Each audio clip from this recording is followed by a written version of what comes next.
함께 보실 말씀은 신약성경 요한복음 1장 1절에서 7절 말씀까지입니다. 제가 가진 성경 신약 142페이지입니다. 신약 142페이지 요한복음 1장 1절에서 7절 말씀, 우리 다 찾으셨으면 한 목소리로 봉독하겠습니다. 태초에 말씀이 계시니라. 이 말씀이 하나님과 함께 계셨으니 이 말씀은 곧 하나님이시니라. 그가 태초에 하나님과 함께 계셨고 만물이 그로 말미암아 지은 바 되었으니 지은 것이 하나도 그가 없이는 된 것이 없느니라. 그 안에 생명이 있었으니 이 생명은 사람들의 빛이라. 빛이 어두움에 비치되 어둠이 깨닫지 못하더라. 하나님께로서 보내심을 받은 사람이 났으리. 이름은 요한이라. 저가 증거하러 왔으니 곧 빛에 대하여 증거하고 모든 사람으로 자기를 인하여 믿게 하려 함이라. 아멘. 오늘부터 요한복음을 살펴보려고 합니다. 신약 성경에는 구원자 예수님이 누구신지를 증거하며 가르쳐 주기 위해서 마태, 마가, 누가, 요한이 기록한 4권의 복음서가 있습니다.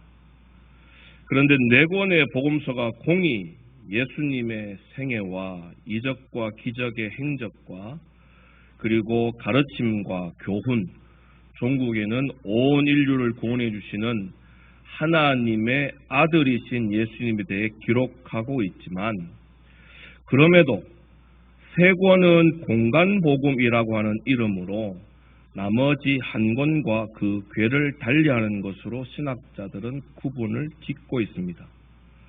4복음서이면서도 4권의 공간복음과 그 궤를 달리하는 1권의 책이 오늘부터 살펴보려고 하는 요한복음입니다. 왜 요한복음이 다른 3권의 복음서와 다르게 분류가 되는가 하면, 마태나 마가나 누가가 기록한 복음서는 예수님의 탄생, 예수님의 공생애, 예수님의 이적과 기적 같은 행적, 예수님의 가르침, 예수님의 십자가와 부활로 예수님은 우리를 죄에서 구원해 주시려고 오신 하나님의 독생자라는 틀림없는 사실을 증명하며 증거합니다. 그러나 요한복음은 다른 복음서들처럼 예수님이 하나님의 아들 구원자이심에 대한 분명한 기록이 있지만, 그럼에도 예수님이 왜 이 땅에 오셨고 예수님이 왜 십자가를 지셔야만 했는지, 또 예수님께서 가르쳐 주시는 말씀들에게는 무슨 의미가 있는지를 마치 어떤 물음들에 하나하나 설명하듯 기록하고 있다는 겁니다.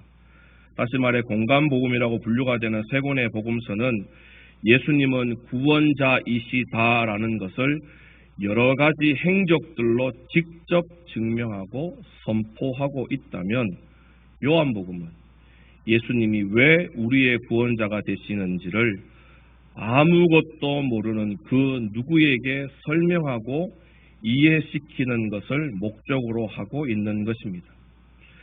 예를 들면 이런 것들입니다. 복음서 중에 복음서이며 다른 복음서들 중에 제일 먼저 기록된 마가복음은 예수님의 출생이나 유년 시절의 기록이 없이 곧장 마가복음 1장 1절에 하나님의 아들 예수 그리스도의 복음의 시작이라라는 말씀으로 이 땅의 구원을 위해 일하러 오신 예수님에 대해 초점을 맞추고 기록하고 있습니다.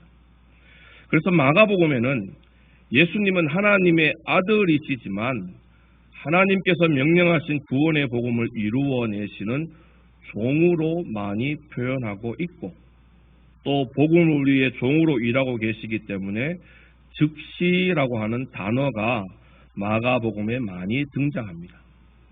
그리고 구원을 위해 일하고 계시는 예수님을 부각시키기 위해서 예수님의 행적 중에 고난과 십자가 사건이 마가복음에서는 다른 복음서와 달리 전체 내용 중에 40%나 차지하고 있습니다.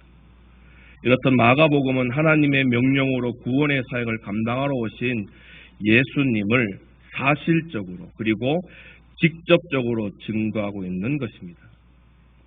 마태복음도 예수님은 온 인류를 구원해 주실 구원자이심을 증거하는 복음서입니다. 그러나 마태복음은 하나님을 알고 구약을 알고는 있지만 구약에서 약속해 주고 있는 메시아, 구원자가 이 땅에 오신 예수님인 줄 모르고 믿지 않던 당시 유대인들을 위해 기록한 복음서입니다. 이런 이유로 마태복음 1장 1절에 아브라함과 다윗의 자손 예수 그리스도의 계보라라고 유대인들의 뿌리인 아브라함과 유대인들의 정신적인 지주인 다윗의 약속으로 오신 분이 곧 구원자 예수님이라는 것을 제일 먼저 밝힙니다. 그리고 다른 복음서에는 없는 갓 태어난 예수님이 헤롯 왕의 음모 때문에 애굽으로 갔다가 다시 유대 땅으로 돌아오는 사건으로 예전 이스라엘이 애굽에서 나와 하나님께서 약속해 주신 가나안 땅으로 들어오게 된 것과 연결짓도록 합니다. 또한 예수님이 처음 천국에 대해 설교하실 때 유독 마태복음에서만 산에서 설교하시는 산상 설교로 표현합니다. 이것은 산이라는 매개체를 통해서 예전 모세가 처음 하나님의 말씀을 받은 시내산과 자연스럽게 연결짓도록 하는 것입니다. 그러면 예전 모세가 산에서 받은 하나님의 말씀에 약속한 구원자 메시아가 지금 산에서 하나님의 말씀을 선포하는 예수님이심을 유대인만 아는 내용과 감성으로 가르쳐 알게 해주는 것입니다. 그래서 마태복음에는 유대인들이 평소에 잘 알고 있는 구약의 많은 부분들을 인용하고 사용함으로써 온 인류를 구원하신 예수님은 분명 유대인들을 위해 구약에서부터 이미 약속되어진 메시아, 구원자이심을 복음을 듣는 유대인들이 믿도록 증거하는 것입니다. 누가복음도 예수님은 온 인류를 구원해 주시기 위해 이 땅에 오신 분으로 증거합니다. 그러나 마가복음이 하나님의 명령의 종으로 구원을 이루시는 예수님으로, 마태복음은 구약에 이미 유대인들에게 약속되어진 구원자 예수님으로 증거하고 있는 것처럼 누가복음도 당시 모든 이방인들에게 예수님이 진짜 구원자이심을 증거하는 복음서로 기록되었다라는 겁니다.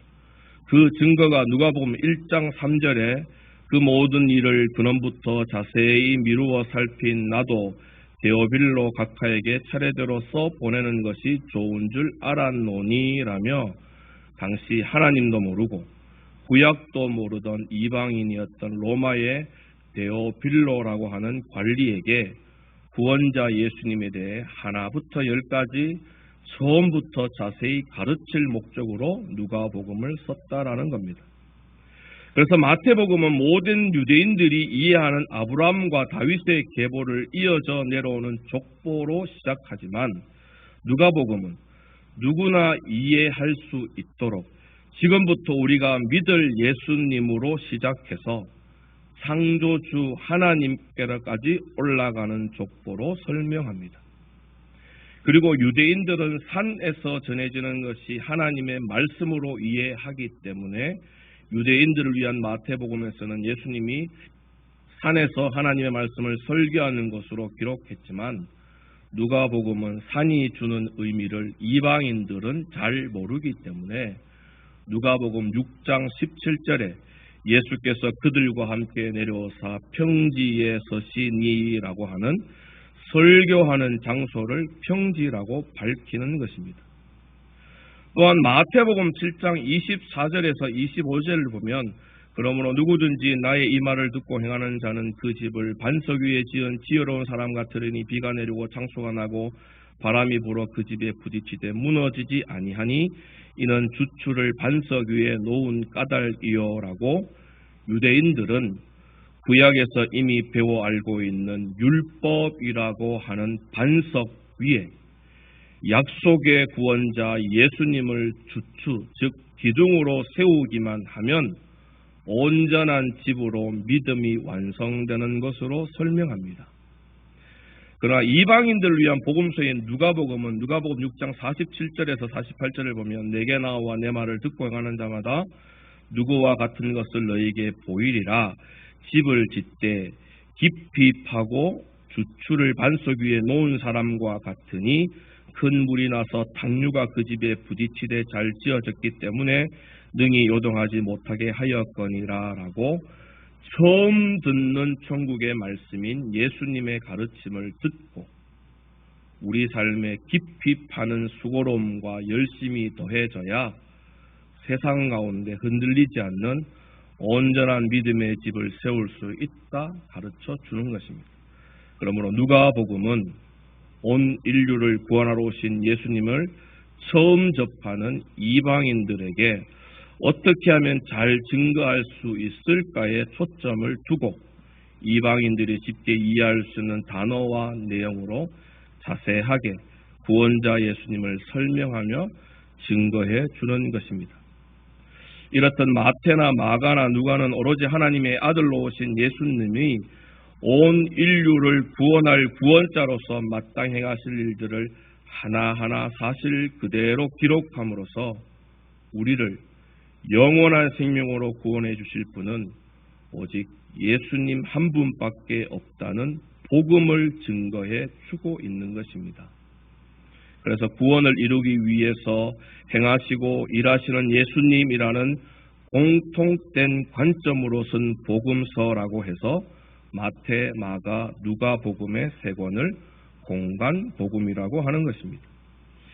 이에 반해서 요한복음은 조금 다른 관점에서 예수님이 구원자이심을 증거하고 있습니다.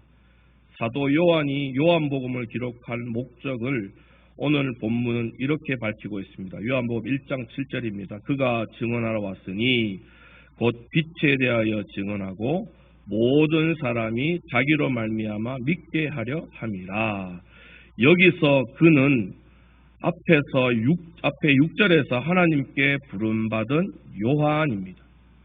요한은 이 땅의 구원자로 오신 빛된 예수님을 증언합니다. 그래서 요한이 증언하는 구원자 예수님으로 많은 사람들이 하나님을 믿게 한다는 것입니다. 다른 복음서에처럼 일하시는 예수님, 말씀을 가르치는 예수님, 이적과 기적을 베푸시는 예수님, 십자가 고난과 부활의 예수님이 진짜 주인이요 구원자이심을 증거하는 것이 아니라 예수님은 무언가를 나아가 진짜 주인을 증거하러 오신 분으로 설명하고 있다는 겁니다. 오늘 읽지는 않았지만 요한복음 1장 17절에서 18절은 이렇게 말씀하십니다. 우리 화면을 보시면서 함께 읽어보겠습니다. 율법은 모세로 말미암아 주어진 것이요 은혜와 진리는 예수 그리스도로 말미암아 온 것이라. 본래 하나님을 본 사람이 없으되 아버지 품속에 있는 독생하신 하나님이 나타내셨느니라. 율법은 모세를 증거하는 것이라면 아버지 품속에 계신 독생자 예수님은 지금까지 볼 수 없던 하나님을 나타내고 증거하는 분이라는 것입니다. 이 말은 요한복음은 지금까지 볼 수 없던 하나님을 증거하고 볼 수 없던 하나님을 설명하고 볼 수 없던 하나님이 누구신지를 가르쳐 주기 위해 구원자 예수님은 이 땅에 오셨다는 것을 말합니다. 요한이 이렇게 생각하고 요한복음을 기록한 이유가 있습니다. 구약의 마지막 성경인 말라기가 끝나고 복음서의 주인공이신 예수님이 역사에 등장하실 때까지 약 400년을 성경은 침묵하고 있습니다. 흔히 이 부분을 신구약 중간 시대라고 말합니다. 그러나 예수님을 역사 가운데 등장시키기 전까지 성경의 기록이 없다고 하나님이 아무런 일을 하지 않으시고 침묵만 하고 계신 것은 아닙니다. 하나님은 여전히 세상의 주인공으로서 모든 역사를 하나님의 뜻대로 주관하고 계셨습니다. 이를 인류의 역사가 증거해 줍니다. 신구약 중강 시대에 있었던 세계사를 잠시 살펴보면 이렇습니다. 북쪽 이스라엘을 BC 722년에 멸망시킨 아수르가 고대 근동을 장악하는 제국으로 등장합니다. 그 뒤를 이어서 BC 588년에 남쪽 유다를 멸망시키고 하나님의 백성을 포로로 잡아갔던 바벨론이 고대 근동의 패권을 지는 제국으로 등장합니다.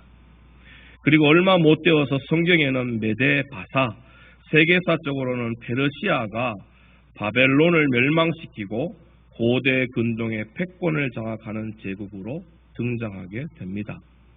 이런 페르시아 제국의 바벨론에 의해 1차 포로로 잡혀갔던 다니엘이 바벨론 다음 제국인 페르시아에서도 바벨론에서와 마찬가지로 여전한 총리로 하나님의 은혜 가운데 살게 됩니다.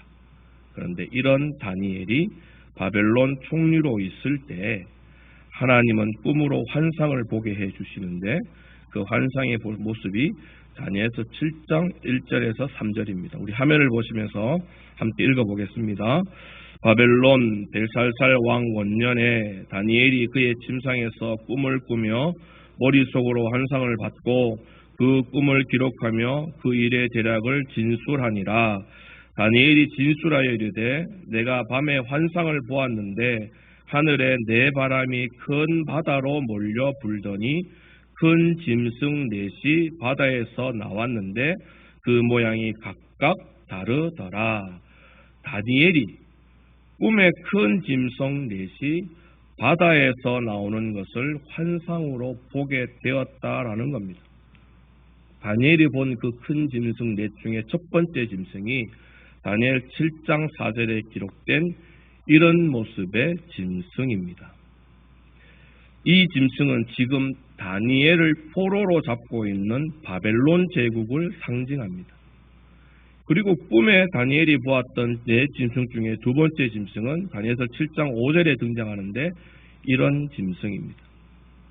이 짐승은 나중 바벨론을 멸망시키고 등장할 페르시아 제국을 상징합니다. 그리고 꿈에 본 세 번째 짐승은 다니엘 7장 6절에 등장하는 이 짐승인데 표범의 발에 날개를 단 모습처럼 나중에 페르시아를 멸망시키고 아주 빠르게 전 세계를 정복할 알렉산더의 헬라 제국을 상징합니다. 그리고 마지막 네 번째 짐승이 다니엘서 7장 7절에 등장하는 이런 짐승인데 나중에 알렉산더가 정복 전쟁 중에 열병으로 갑자기 죽고 알렉산더 휘하에 있던 4명의 장군들에 의해서 서로 경쟁하다가 세워지는 로마 제국을 상징합니다. 그래서 말라기로 구약이 끝나고 예수님이 역사의 중심으로 등장하시기 전 약 400년 동안 구약 성경의 마지막으로 등장하는 페르시아 다음에 전 세계를 빠르게 정복하는 알렉산더 대왕의 그리스 헬라 제국과 로마 제국이 당시 고대 근동의 패권을 차례대로 쥐게 되는 것입니다. 그 중에 알렉산더의 헬라 제국은 세계사에 지대한 영향을 미치게 됩니다. 알렉산더 대왕이 짧은 시간 안에 그것도 젊은 나이에 전 세계를 정복한 것도 대단한 일이었지만 헬라 제국이 세계사적으로 큰 영향을 미친 것은 바로 정신적인 사상과 학문과 종교와 문화가 알렉산더가 정복한 국가와 도시마다 다 전파되었다는 것입니다. 그 대표적인 것이 우리 성도님들도 학창시절에 듣고 배웠던 철학이라고 하는 학문입니다. 우리가 잘 아는 대로 젊은 나이에 전 세계를 빠르게 정복했던 알렉산더의 스승은 철학자 아리스토텔레스였습니다. 이 말은 당시 세계 모든 사상과 학문과 그리고 사회 전반에 깊숙이 영향을 미쳤던 것이 철학이었다라는 것입니다. 철학에서 기이한 수학과 기하학으로 세상을 윤택하게 만들었습니다. 철학에서 기이한 수사학과 정치학으로 공화정과 같은 정치 제도가 발전했습니다. 철학에서 기이한 천문학이나 물리학 같은 과학이 알렉산더가 상상조차 할 수 없을 만큼 빠른 시간 안에 세계를 정복할 수 있게 해 주었습니다. 그런데 이런 철학의 가장 중요한 탐구 영역은 진리입니다. 우주가 어떻게 시작되었습니까? 사람이 어떻게 이 땅에 왔고 죽으면 어떻게 될까라고 하는 아주 원초적이면서도 심오한 물음에서부터 어떻게 하면 행복하고 편안하게 잘 살 수 있을까라고 하는 평범하고도 당연한 물음에 철학은 해답을 찾고 또 답을 말해주는 것을 가장 중요한 일로 여겼습니다. 그래서 많은 철학자들은 할 수 있는 모든 것들을 동원해서 우주의 기원, 생명의 기원, 그리고 사람이 죽은 후에 어떻게 되는지, 어떻게 사는 것이 행복하고 편안하게 잘 사는지에 대해 의논하고 토의하고 연구하고 탐구하는 과정으로 해답을 찾아가는 것입니다. 그리고 이렇게 철학자들이 의논하고 토의하고 연구하고 탐구하여 얻게 된 해답을 당시 언어이며 성경을 기록할 때까지 사용된 헬라어인 로고스라는 말로 정의하는 것입니다. 로고스는 일반적으로 말 또는 말씀으로 쉽게 번역이 되지만 실제로는 영원 불변한 법칙, 분명한 진리와 같이 고차원적인 정의를 말할 때 사용되던 단어였습니다.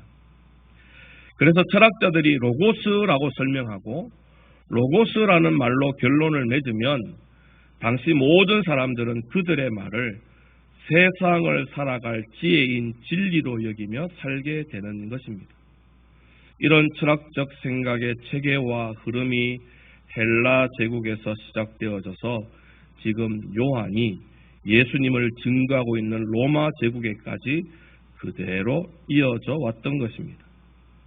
다시 말해 진짜 진리 되시는 하나님을 알지도 못하고 하나님을 믿지도 않는 자들이 스스로의 지식과 경험과 탐구로 얻게 된 것을 진리인 로고스라고 말을 하면 모든 세상 사람들은 이런 철학자들이 말한 로고스를 진리라고 알고 믿고 살아갈 때 요한은 눈에 보이지 않으시지만 살아계시고 진리 중에 진짜 진리이신 하나님을 독생자 예수님을 통해 설명하고 증명하려고 지금 요한복음을 기록하기 시작했다 말하는 것입니다. 그래서 진리이신 하나님을 모르면서 스스로 지혜 있다 하는 자들이 거짓된 진리를 말씀, 즉 로고스로 사용하고 있기에 요한복음 1장 1절에 태초에 말씀이 즉 진짜 로고스가 계시니라 이 말씀이 즉 진짜 로고스가 하나님과 함께 계셨으니 이 말씀 즉 진짜 진리인 로고스는 곧 하나님이시니라 라고 설명을 시작하는 것입니다. 그러면서 진짜 진리이신 하나님을 증명하기 위해 오신 분이 계시는데 그분은 요한복음 2장 3절에 예수님으로 증거합니다. 우리 화면을 보시면서 함께 읽어보겠습니다. 그가 태초에 하나님과 함께 계셨고 만물이 그로 말미암아 지은 바 되었으니 지은 것이 하나도 그가 없이는 된 것이 없느니라. 아멘. 그러나 눈에 보이지 않는 진리이신 하나님을 증거하려고 눈에 보이는 예수님이 생명의 진리로 오셨지만 거짓된 진리로 여전한 무지의 어둠 속에 있던 사람들은 진짜 진리를 증거하러 빛으로 오신 예수님을 몰라본다는 겁니다. 요한복음 1장 4절에서 5절입니다. 이 말씀도 함께 읽어보겠습니다. 그 안에 생명이 있었으니 이 생명은 사람들의 빛이라 빛이 어둠에 비치되 어둠이 깨닫지 못하더라. 그래서 하나님께로부터 부름받은 요한은 생명의 빛으로 오신 예수님을 증거함으로 이 땅에 오신 예수님으로 통해 많은 사람들이 진리 되신 하나님을 믿게 하는 것입니다. 1장 6절에서 7절도 함께 읽어보겠습니다. 하나님께로부터 보내심을 받은 사람이 있으니 그의 이름은 요한이라. 그가 증언하러 왔으니 곧 빛에 대하여 증언하고 모든 사람이 자기로 말미암아 믿게 하려 함이라. 아멘. 스스로 진리라고 말하지만 다 거짓되고 가짜밖에 없는 세상에 진짜 진리 되시는 한 분 하나님을 증명하고 증거하려고 이 땅에 생명과 빛으로 예수님이 오셨습니다. 그러나 그런 예수님을 세상은 믿지 않고 외면합니다. 그래서 하나님께 부름받은 요한은 세상의 생명의 빛으로 오신 예수님만이 구원자이심을, 또 예수님이 증거하는 하나님만이 진짜 진리라는 것을 많은 사람들이 믿도록 하기 위해 오늘 복음서를 기록했다 말하는 것입니다. 요한은 하나님만이 진짜 진리인 줄 알고 믿는 사람입니다. 그래서 스스로의 생각과 경험이 진리라고 믿는 사람들에게 생명과 빛으로 오신 구원자 예수님을 증거하는 복음서를 통해 하나님만이 진짜 진리이심을 증명하고 있는 것입니다.